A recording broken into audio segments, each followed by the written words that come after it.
Hello, everybody. So, welcome to my live. I go live every single Wednesday. And if you're listening to this not on my live, then you're possibly listening to this through our podcast. And I'd like to welcome you as well.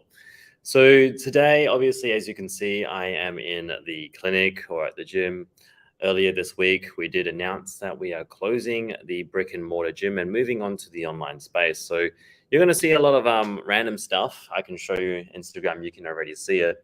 And then obviously, even on the lives, you can start to see some stuff being deconstructed, moved, painted, and I have no more flooring now. So if you have any questions now, today's theme is going to be a little bit, less formal. I just want to see what I can do to help everyone else out there. And earlier last week, as well as today, I did tell people, hey, look, I've got some time to help answer some questions. I've got one really good question that I would like to go through with, but anyone else out there, honestly, just ask me straight away. So Instagram people, feel free to post it through. If you're on any of my lives on Facebook as well as YouTube, feel free to send it through and I'll see if I can gather those up to help you out. So welcome to my live. Welcome to our podcast. We're here to help everyone out there. We want you to be able to develop some nice, healthy habits while going to the gym. And the question that we had for today was actually really, really useful.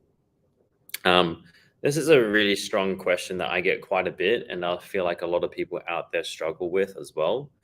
My physio actually recommended you for coaching after rehab from a training injury. What's three things you'd recommend to stay motivated? So I like this question because your physio is obviously recommending that you prevent your injury. Now, I don't know what your injury is. So if you happen to be on this live right now, feel free to message me and let me know what it is. But no matter what injuries are, we need to first find out why these things happen. So injuries usually happen from overuse, instability, or some sort of sudden occurrence. The unfortunate truth is we can't really prevent that one as much, but we can increase the amount of or decrease the risk of injury by being as strong as possible. And that's how it works.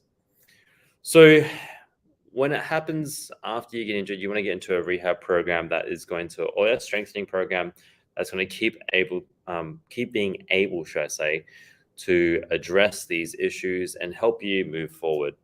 Now, the hardest part is when you are injured, how do you keep motivated? And for those of you who don't know already, I've got multiple injuries. It's great. Shoulder, lower back, as well as my neck as well. These are things that occur at least once or twice per year. My lower back being the most severe, where I couldn't walk for up to a week. The worst pain ever. And then even saying that, I still feel it. And I sound so old when I say this, when I bend. So how do I keep motivated? Before I get started with the 3 tips on how to get motivated, the first thing I have to say is if you want to make progress, you have to keep going. And the second part to that is if you absolutely want to make no progress, just do absolutely nothing at all. And the reason why I'm saying this is because a lot of people will say, if I do nothing, my injuries won't flare up. But that's not the case. What's happening is you just remove the exposure to it and you're still having a risk of injury when you least expect it. So it's kind of like that person going, hey, how do we reduce the amount of skiing accidents? We just make skiing illegal and tell people not to ski. Doesn't quite work like that. And I have actually met a physio before who said, oh, you hurt yourself at the gym. You shouldn't go to the gym. There we are, problem solved. Not quite what we're looking for because obviously that's part of someone's lifestyle. And we want to try to encourage as much as we can within safe means. So back to the question, how do you keep yourself motivated? The first thing is know what you're getting yourself into. And what I mean by that is, what are you trying to return yourself back into? So for myself, when I was injuring myself, I knew that I could not lose the face and identity of myself of going to the gym. Physically couldn't do that. Something I'd never want to be able to do is not go to the gym. Something I don't want to ever lose is going to the gym. And the reason why is because first of all, it's more than physical and it helps me with being obviously feeling good about myself.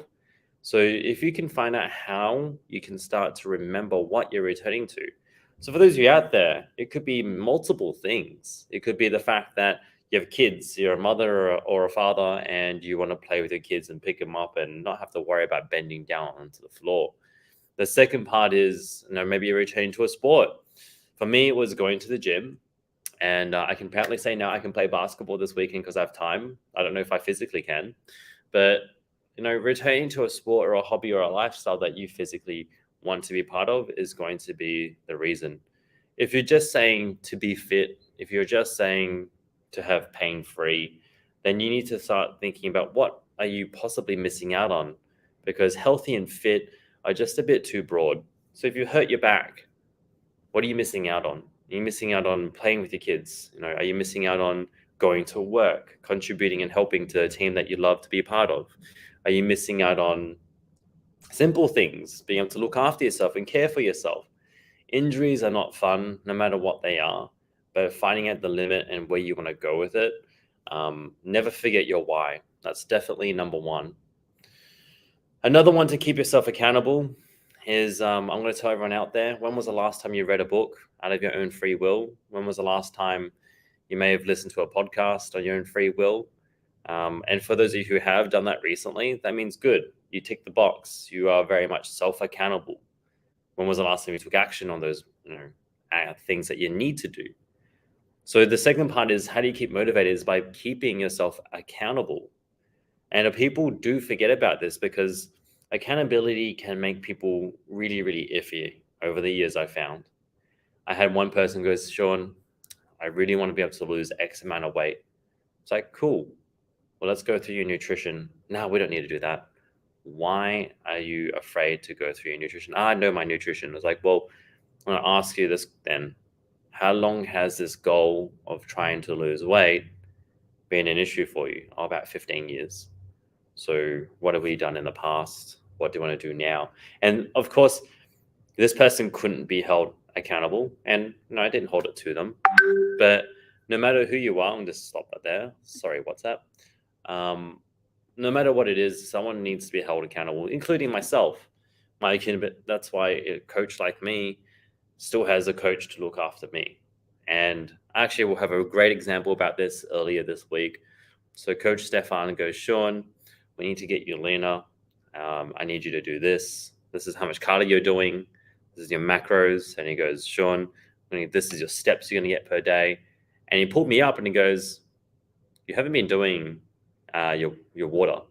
It's time for you to increase this. And I was like, no, I hate drinking water. But without someone telling me to do it, I'm like, oh, I'm just going to keep leaving it out. I'm going to, oops, what's that? Forgot drinking my water. So he pulled me up on it and goes, look, start drinking your water because this is going to help you get to your goal in the time frame that we have. And he keeps reminding me about that time frame and the things that I'm lacking so as I get to my goal. I mean, at the end of the day, that's why I hired him, right? To help me get to my goal. So accountability is definitely it. And it needs to be at a point, it can't be just some person off the street or even like your friend or your partner. They can keep you accountable to a certain extent, but it has to be from a point where if you don't listen to them, that you're missing out. So for myself in the past, I've always had people teach me things because I don't have the time. So if I'm learning, I actually learned Vietnamese early this year, didn't do great with it, but I paid for the money of a teacher to help me with this because I am wanting someone to go, Sean, you haven't done your work. This is what you need to fill in. This is what you need to read. Accountability. The next one is when I did Olympic weightlifting. I mean, don't get me wrong, I can do it. I'm not great at it, but I paid someone to actually look at the work that I needed to do to be able to be proficient enough to go into an online mode. So I didn't have to dedicate physical time of travel, but just send them videos and go from there. And that was also really, really useful. The last one was actually last year when I obviously wanted to be fit by 30. And I was writing my own programs and doing my own nutrition. Then I realized that I was being a little bit too lenient myself. I was like, oh, cool, I'll make it easier for myself. But really, that's what stops you from making progress, because you're either going to be too hard on yourself and you give up and you're like, oh, this is too hard, or it's too easy and you don't get anywhere as well. So yeah, paid Coach Stefan to be able to help me with my nutrition, and that's what people do with me as well, and we keep them accountable. So we've got first one, don't forget your why goal. Number 2 is accountability. And honestly, number 3 is not about the motivation part, but it does help with you at the end of the day. No matter what you are going to do, you need to really look into this. It's really important. Don't try and just get results. Actually make changes to be in the right environment to be able to become the person you want to be. And what I mean by this is, don't go just going, hey, look, if I want to be lean, I'm just going to start cutting out all my food and I'm going to train really, really hard. But then you're still, surrounded by junk food in your house and no nutrition around your house, or you're still having a TV in your bedroom because you're not sleeping. Your fridge is still packed with beer. I got a story about that later. And you're not creating the environment for yourself to be able to actually thrive. Not even just yourself, but you're not creating the environment for anyone good to be able to thrive in that. And I'm not sure about you guys, but remember when The Biggest Loser was still a big thing on TV and the coaches had to stay and live in the house for a week as the contestants? And I can't remember her name, but one of the coaches literally cried. Like, that's a bit over dramatic, obviously. TV, welcome to the world. But they were crying because they didn't have any vegetables in the house, any water in the house. They had no ability to be able to change these things. So the environment itself was dictating what the result will be. It seems like you have control, but it's kind of like when you walk into a seafood, or no, this would be better. It's like you thinking that you have control, but you walk into a vegetarian restaurant asking for a steak. You're only limited in terms of false ability to make a decision. And that was the only way that you can really eat. Was it Michelle? Maybe it was both. I thought it was Tiffany, actually, the blonde chick. But yeah, it's so interesting because if you feel like you can make these changes in terms of the environment, it's really going to actually help you. Thank you so much for actually reminding me about that. Drinking a 7-Up. Yeah. But yeah, that's a very interesting thing. And that's also, it goes vice versa with the contestants. When they go into the house, they thrive in terms of getting results. They don't have to work. They wake up, they train. In the middle, they have their food prepped. They train again. I did meet a contestant on The Biggest Loser, and he said it's actually harder than you think. But then when you get into the real world and they just kind of throw you out back there again, there's no real support. And even saying that, not even just really saying that, you have pretty much the best version of help. And that's what most people are looking for. They're looking for the perfect environment because maybe something like TV helps you with this. But there is no perfect environment unless you can try and make it through what your imperfect situation is. Oh, that's good. Put that on a shirt, everybody. And that stalls a lot of people. Now, I'm going to give you a bonus 4th one because of the hell of it. Don't rely on motivation. Not every single day will you be motivated. I'm not motivated to always, vacuum the house. I do love vacuuming the house because, it helps if you have a nice vacuum.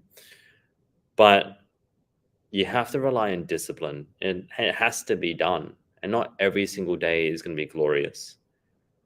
But if it was glorious every single day, then you probably wouldn't appreciate as much. And that's unfortunately the truth, where some people do stray away from things that make them a little bit uncomfortable, like having to train at 4:30 in the morning because it's cold. But delay gratitude with being disciplined, you will thank yourself that you've done it. Yes, you may be uncomfortable with, having to research a little bit more and find some work on why you didn't get the results. It may be uncomfortable, but long term, this will benefit you. So I always try and tell myself every single time, what can I be grateful for that I'll hate now? So I'm always grateful for the fact that, work-wise, I'm very, very grateful. With my health, I'm very, very grateful. With the training that I do, I'm very grateful. With the media that I consume, in terms of like audiobooks and podcasts, I'm very grateful for as well. So, and generally, a lot of things is if you try and do things quickly, there'll be an instant gratitude, but there'll be a delayed consequence. Whereas most things, or another way around, if there's a instant consequence, like waking up early, training because it's painful, will give you a delayed gratitude. So hopefully that answers your question, and hopefully that was something that will help you out too. I still 100% live by delayed gratitude, and I believe that if we can start to be more aware of it, that'll help us out too. And the reason why I'm talking about this as well is because I've obviously written on many programs and anyone can do it, but I've never really addressed the mindset towards exercise training and who do you want to become in terms of the person, more than just skin, because we can feel really comfortable in our own skin, which is great. But that's usually as a result of working on your habits and your mindset towards things and how you reflect. So hopefully that helps people understand why we do these things that we do. And trying to be or going to be the healthiest version of yourself can be scary. But just like anything else, I'm sure you've done something tougher. The journey becomes the fun part. Anyway, team, that's all I've got for you today. If you want to obviously rewatch this will be on my YouTube as well. And we'll put them in there. You can also listen to it on my podcasts too. I'm going to put the link in the bio. And thank you so much for taking the time. If you have any questions in the future, please feel free to email me or DM me on Instagram. That's Sean.momentum. And then we'll add it to the pool of questions that we can keep going through every single week on our lives on Wednesday. Thank you, everyone. And I hope you guys take care. And I'll see you soon. Keep building momentum.